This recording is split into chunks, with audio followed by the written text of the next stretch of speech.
इसमें अली मिर्जा, मैं एक साइकोलॉजिस्ट हूँ और आज की इस वीडियो में हम एंजाइटी और एंजाइटी डिसऑर्डर्स के बारे में डिस्कस कर लेंगे।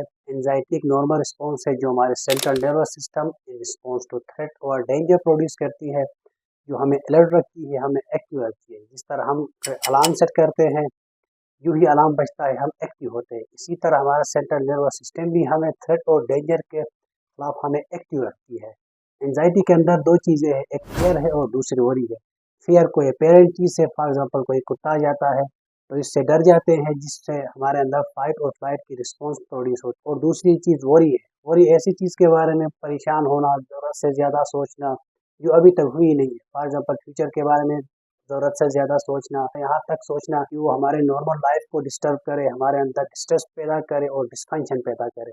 एंजाइटी बहुत सारी चीज़ों को लेके हो सकती है, लाइक फ्यूचर के बारे में, हेल्थ के बारे में, जॉब रिलेटेड इश्यूज़ के बारे में, जो हमारे अंदर बेचैनी पैदा करे, रेस्टलेसनेस पैदा करे, हमारे कंसंट्रेशन पर असर करे, स्लीप डिफिकल्टीज प्रोड्यूस करे। एंजाइटी को एंजाइटी डिसऑर्डर कंसीडर करने के लिए भी कुछ रिक्वायरमेंट्स है, लाइक एंजाइटी 6 मंथ या 6 मंथ से ज़्यादा का होना लाजमी है, और उसके साथ साथ कुछ सिम्टम्स का होना लाजमी है, like restlessness, sleep difficulties, concentration issues, जिनकी वजह से आपकी लाइफ में डिस्ट्रेस और डिस्फंक्शन क्रिएट हो। देखिए, नॉर्मल लेवल का एंजाइटी होना ठीक है। फॉर एग्जांपल आपने कल पेपर देना है, उससे रिलेटेड आप में फेयर और वरी नहीं होगी तो मोस्ट प्रोबेबली चांस यही है कि आप एग्ज़ाम पास नहीं कर पाएंगे या आपके एग्ज़ाम में बहुत कम मार्क्स आएंगे। जब एंजाइटी एक लेवल से क्रॉस हो जाए तो फिर वो इंसान में डिस्ट्रेस और डिस्फंक्शन पैदा करती है।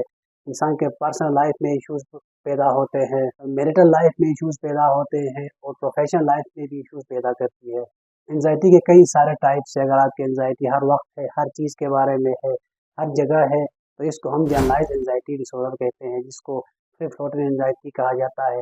अगर आपकी एंजाइटी स्पेसिफिक है, किसी स्पेसिफिक सिचुएशन से रिलेटेड है, किसी स्पेसिफिक चीज़ से रिलेटेड है, फॉर एग्जांपल किसी एनिमल से रिलेटेड है या ब्लड से रिलेटेड है, फिर इसको हम स्पेसिफिक फोबिया कहते हैं। इसको अगर कोई इंसान पब्लिक प्लेसेस में ट्रेवल नहीं करता है, लाइक मार्केट और पार्क, इसलिए कि वहाँ से एस्केप होना मुश्किल है, तो इस किस्म की एंजाइटी को हम एगोराफोबिया कहते हैं। अगर किसी इंसान में अचानक से फियर एंड वरी का अटैक आता है, यानी एंजाइटी का, फिर इसको पैनिक डिसऑर्डर कहते हैं। आमतौर पर जिस इंसान के अंदर एगोराफोबिया होता है, उसी इंसान के अंदर पैनिक डिसऑर्डर भी होता है। अगर कोई बंदा सोशल सिचुएशन में नहीं जाता है, गैदरिंग में नहीं जाता है, मैरिजेस में नहीं जाता है और पब्लिकली बात नहीं करता है, लोगों के सामने खाना नहीं खाता है, इस वजह से कि कोई मुझे जज करे या कोई एम्बेरसिंग चीज़ हो, तो फिर इसको हम सोशल एंजाइटी डिसऑर्डर कहते हैं। अगर इन पे हम इसको समराइज करें तो एंजाइटी एक नॉर्मल रिस्पॉन्स है जो हमारे central nervous system in response to fear and threat produce करती है।